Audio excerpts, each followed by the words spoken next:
Hi everyone, welcome along to the last video of 2018, being as it's the 31st of December.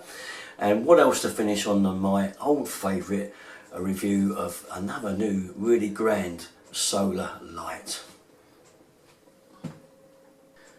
So this particular model is a security light.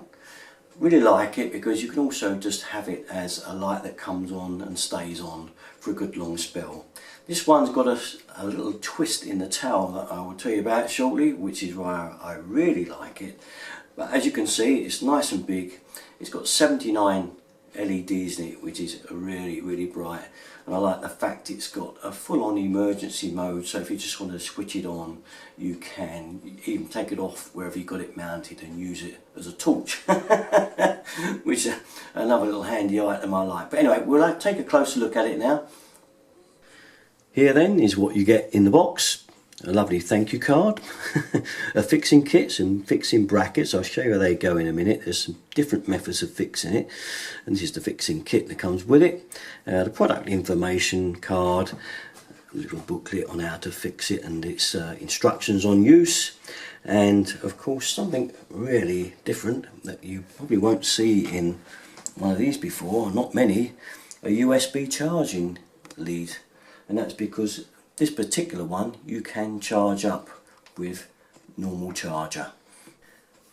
This is a handy function indeed, isn't it? Because it finally means you could put your light in an area where maybe it doesn't get too much sun, and on dark winter days like we have right at the moment, we're in the middle of winter, aren't we? 31st of December, can't get much darker nights.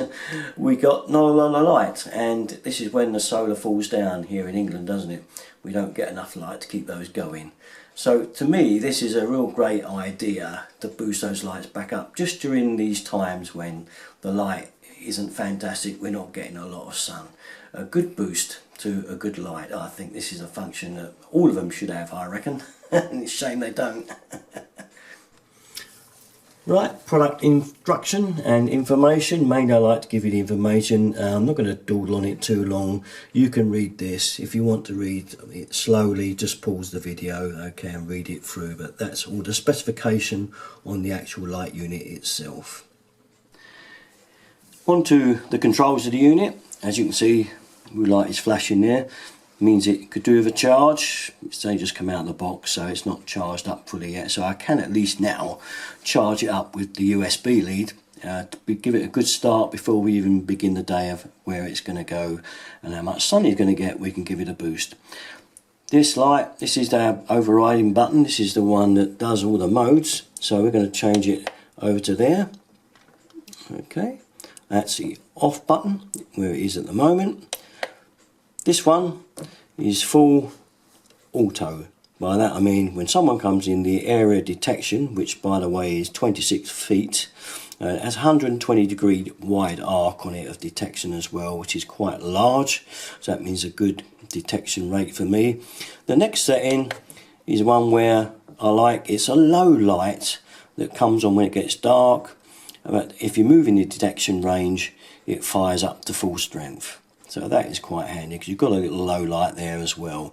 The other setting I quite like as well, because if you don't want to use this lamp for motion detect, you can just have it come on when it gets dark. It will click on and it'll just keep a medium to low light that just is on, and it won't activate the detect thing. So if you don't want that detect function, you can do away with it. Lastly here, we have this function here. If I leave it on the off mode there, where if you hold this button in, you can override and use this as a grand torch by holding it in for 3 seconds, which I'll do. It will be bright when it comes on, so stand by it. Way! And you can see how bright that is. It's super duper bright. I'm lit up like a Christmas tree.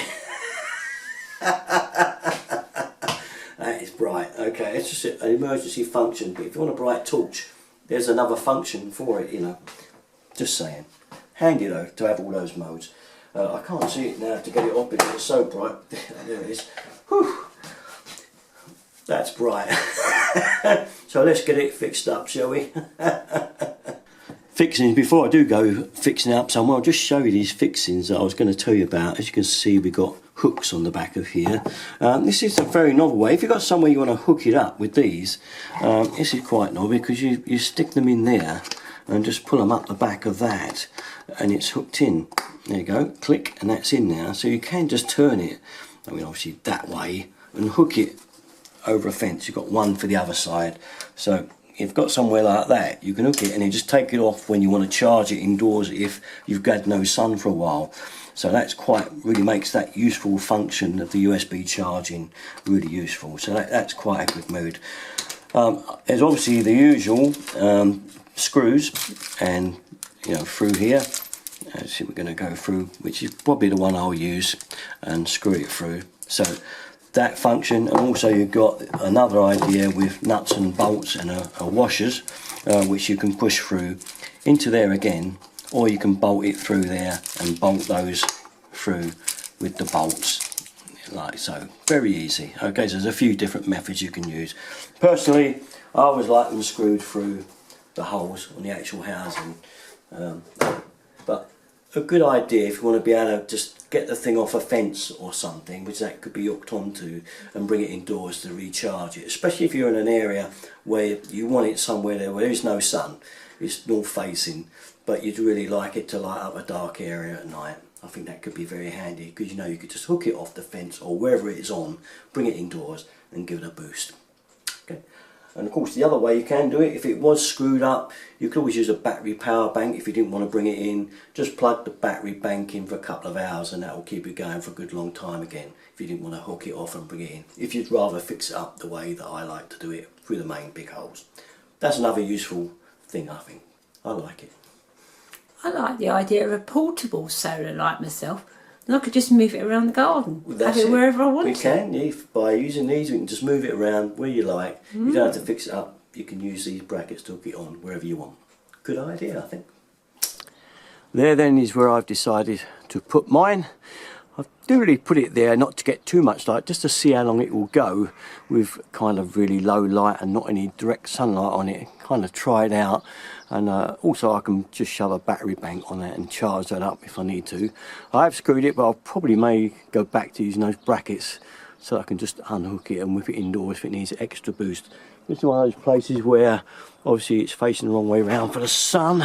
But there you go, I want to try it out without any and see how it gets on. And I need light up these steps here because it's kind of dark if you're coming up here when it's pitch black. So there it is. Let's see how we get on tonight, and we're going to switch to nighttime mode now. Here we go then, darkness has finally arrived. A little bit of tiny bit of light left in the sky, but enough to see this come on. Here we go then, out to the garden. We'll see when it activates. There we go. How about that? Is that not a brilliant light? Well, I have to say that looks the brightest and best I've ever had yet of all the lights I've done on solar, and I've done quite a few, haven't I? Been quite a solar nut myself. Okay, we'll set it on the next setting now and see how that goes, shall we? There we have then the next setting with the little light glow from the lights. It's just a little background light, but once we get in detection range, she'll probably blast on once we get there, and there we go. And that works quite nicely as well. So you've got that when you want it, and when not, you've got that nice little glow going away there, which is just nice as a nice night light. Lastly, on that switch there is the night glow one only, and that just gives you a little glow in the dark type of light. It's not quite dead dark. I didn't want to do it absolutely pitch. We'll be able to see a little bit around us what's going on, but there you are. Basically that's it. Pretty good, I reckon. There we have it then. I think to date one of the best solar lights I've had yet for brightness and the portability of it, and the fact that you can, as I say, charge it up. Okay, well, if you're interested in one of these, I've got mine from Amazon. I'll give you the usual link under the wording description if you fancy one of these. And other than that, it's the 31st of December 2018. So I'm going to see you hopefully with tomorrow's video on the 1st. I've got a special one. Okay, that's it for me though. All my stuff, you know where to go. Derek and 33. Thanks for watching and throughout the year. Thanks guys. Bye bye.